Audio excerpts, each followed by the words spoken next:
it's Melanie. Happy Friday. I hope everyone had a really great week. I had a pretty good week. I actually had a massage yesterday, so I feel very relaxed today.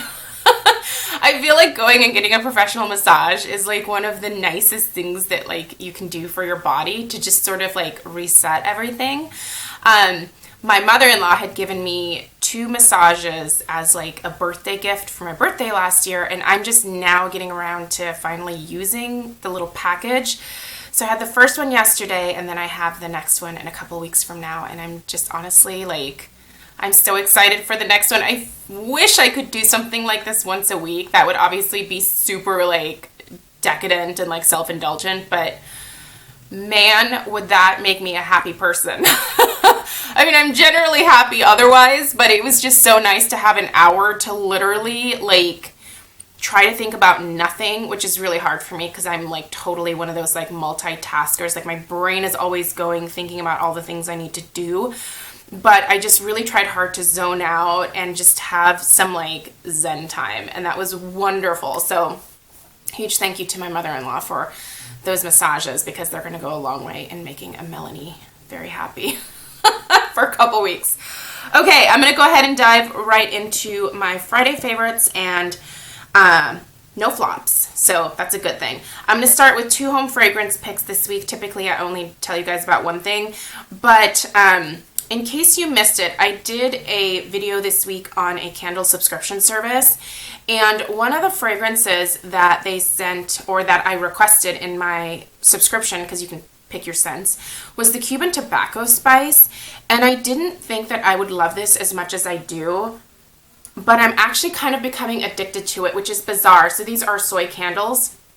If you want more information, I will link all my videos from earlier in the week down below in the description box. So if you missed it, you can check it out there. But these are 100% soy candles. And this particular fragrance, even though it smells like legitimate tobacco spice with oriental musky type notes in it, it just sounds like such a weird fragrance to burn in your home. But it just smells warm and comforting, honestly. I don't know what it is about it that I'm so attracted to, but I really like this scent. And I mean, who the hell knew? I'm bakery girl, right? So this is totally different for me, but I really, really enjoy it. I think it's just because it's totally something that is opposite of what I normally gravitate towards. So I've been loving that scent. And then the Scentsy scent of the month, Pink Tulips. A couple of you told me to try it, so I'm trying it. And oh my gosh, you were right. It's amazing. So this is one that I'm going to melt a bakery type melt with. So a vanilla, a sugar cookie or a vanilla cookie crunch. Because I feel once again, this is one of those fragrances where when you put one cube with another cube of a bakery type of melt, you're really going to get the same effect, not a dupe, but the same effect that you get from Pink Petal Tea Cake, which is that really beautiful, soft, powdery floral, which is what this is, mixed with just a hint of bakery, which is such a beautiful combination. I know it doesn't seem like it would necessarily be a thing, but it's totally a thing, you guys, and it's an amazing thing, and I love it. And this doesn't smell like tulips. To me, tulips don't really have any fragrance. It smells maybe a cross between a rose and a peony type of fragrance. It smells different also when you're melting it. It warms up and becomes much softer and prettier than when you smell it on cold sniff. You guys know I'm not much of a floral person, but this really does it for me. I also love the color of the wax. So I'm so glad that I tried this, and I will definitely be melting this with a couple of different bakery type melts, and I'll report back on what I find the best combination is. But so far, just this on its own, I'm loving it. So I'll link this down below for you as well. Okay. Eyeshadow. So for pretty much all of this week, what you've been seeing on my eyes is the Beverly Anastasia Beverly Hills Tamana palette. Now, you can't get this palette anymore. This was limited edition, but a lot of these shades that are in here are now available individually through Anastasia, and you can buy their shadows now at Ulta as well. I believe they've been released in store. They're definitely online, but I think there is maybe a slightly larger selection on the Anastasia Beverly Hills website. I love the formulation of these shadows. They're just beautiful and they apply so perfectly and effortlessly. I've really been into this combination of the Bengal and the chocolate in my crease, and then either the fresh or the blush on my lid. Sorry, my cat is pawing at the door. But really this whole palette is absolute perfection. So I believe that the Bengal and the chocolate are available individually. I'll see if I can link them down below for you guys, if I can find them. But you can certainly put something very similar together in your own like palette from Anastasia. So, and I think they actually have specials where when you buy like a certain amount, there's like a discount on like the package and you get a free palette, at least from the Anastasia website. I'll see what I can link down below for you, but I do want more of these Anastasia shadows, so I am going to be placing an order with them over the next few months. I just have to kind of narrow down what I want. I think I'm going to do maybe like 7 or 8 shadows and create my own palette. So, but I really have been loving this one. So if you have this one in your collection, definitely bust it out. It's really beautiful. Mascara this week, I have been testing out in full force the Fully Charged from Pure. So this is new from Pure. This is available through their website now. There is a 20% off code that I talked about in my review of this mascara. So again, check out that video down below. But I've been using this and I really like it, you guys. It doesn't flake or smudge at all.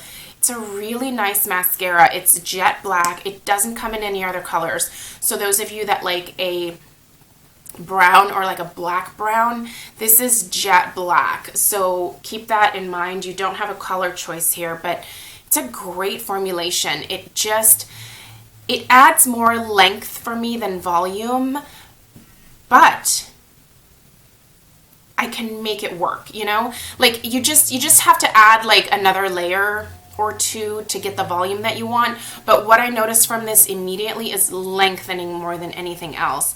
It's a really nice mascara. I also like the packaging. It does have that like NARS type feel to it. It's great. It's a really good mascara and I'm so glad that they sent it my way. I tend not to try higher end mascaras as much as like other types of makeup products, but I've been pleasantly surprised because I never used to really like higher end mascaras. I didn't think they were really necessarily worth the money, but now that I am purchasing pretty much exclusively cruelty free, I have to sort of expand my mascara range a little bit more to include higher end mascaras because there isn't a ton of stuff at the drugstore that I can use any longer. And mascara is definitely something that I replace every 2 months.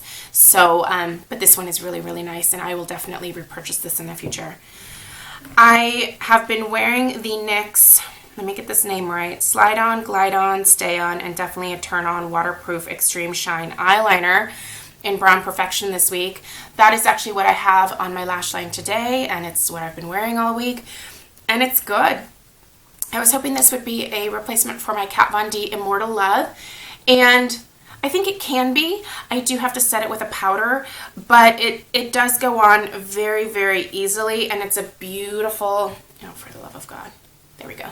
It's a beautiful brown shade. It's very rich. It applies very easily. You do have some time to work with it and to blend it, and then if you set it with a powder, you don't get that like raccoon eye towards the end of the day where it starts to like melt. It's just, it is a really great liner and it's pretty dang affordable. I want to say it's somewhere around like $9-10. So not bad. I mean, it's a little more than what you would pay for maybe like a CoverGirl liner or whatever, but it does stay put and that's important. So yeah, I have been liking this a lot. So there's that. On my lips, I have been sporting a combination of, and this, I feel sad talking about this because this one is no longer available. This is the Essence lipstick in Creamy Nude, but I just want to talk about the Essence lipsticks in general. I find them to be really, really great lipsticks. Like, they're super inexpensive, and I feel like they have good pigmentation. They stay around just as long as any other average lipstick, and they're super inexpensive, and they have a decent color range. So while Creamy Nude isn't necessarily available anymore, there are lots of other colors, and I know that they have like other nude colors in this range, so worth checking out. But I've been wearing this guy paired with the Buxom in White Russian. This used to be like so popular back in the day, but I'm actually almost out of my little sample guy here. So I need to go and put this on my Sephora VIB list as a must buy. As you guys know, the Sephora VIB spring sale is coming around in April. I don't know the dates for it exactly yet, but I am making my list, and I will share my wish list with you guys over the next couple of weeks, so look for that video. But White Russian is definitely going on the list because, like I said, I'm almost out of this guy, and I really do love this gloss. Last thing I want to share is actually a product that I purchased because of my friend Autumn from AutumnMore08. She did a video about Trader Joe's like beauty products. I will link that video down below for you guys in case you're not subscribed to Autumn already. But one of the things she talked about is the Trader Joe's Refresh Citrus Body Wash with vitamin C. This is a fantastic body wash. It is not drying, and it smells like $1,000,000, especially if you take showers in the morning. This citrus just smells so real. It's like a mix between a lemon and an orange, and it's so pretty, you guys. It just smells good, and it wakes you up, and it lathers, but it's not like overly lathery to where you can tell that it's like making your skin tight and dry. It's just a really beautiful body wash, and Trader Joe's is super inexpensive. So if you're looking for something basic that you can use all over your body, even if you have eczema, this would be a great one to try. So I'm really glad that I watched that video of hers because it definitely, like, it got me to go purchase this, and I like it a lot. So if you have a Trader Joe's near you, check out this body wash. And I just remember there's one more thing I quickly wanted to mention. I did do a skincare video on Thursday about exfoliators, so physical exfoliators and chemical exfoliators. I focused a little bit more on the chemical exfoliation because most people know how to use a physical exfoliator, but there isn't, people maybe aren't as familiar with chemical ones. But one of the ones I mentioned that I purchased recently is the Resist Weekly Resurfacing Treatment 10% AHA glycolic acid from Paula's Choice. So many of you said that I was going to love this, and I do. I love it, you guys. This is a wonderful AHA. It does, I don't want to say it stings because it's very mild, but I do feel something when I put this on my skin. If you're curious about what an AHA does versus what a BHA does, go watch my video from yesterday. Again, I'll link it down below because there's a definite difference in what you use an AHA for versus what you use a BHA for. So if you don't know the difference, go watch that video. But this one's really, really good. And so you only get 2 ounces, but you honestly don't use very much. So this is something that would last you quite some time. It does say that it's a weekly resurfacing treatment, but I've been using it every other day, and it works great. My skin definitely looks more luminous and bright, and I feel like I'm sloughing off those skin cells even faster. I have a really fast turnover with my skin, and so for me it's really important to use AHA and BHA to not only clean out my pores but to also get rid of the stuff that is no longer needed. And AHA does a really good job of helping you slough off surface cells, so really like that a lot. Anyway, I think that's it. Thank you guys so much for watching. I really hope you have a great weekend. I do have a couple of candle reviews set to go up from Swan Creek on Saturday and Sunday, and they are from their limited edition sale section. So watch those videos, and if you want those candles, I would suggest picking them up soon. And yeah, so look for those videos this weekend, and then I will be back next week. Let me know if you have any questions, and I'll see you guys in the next video. Take care. Bye.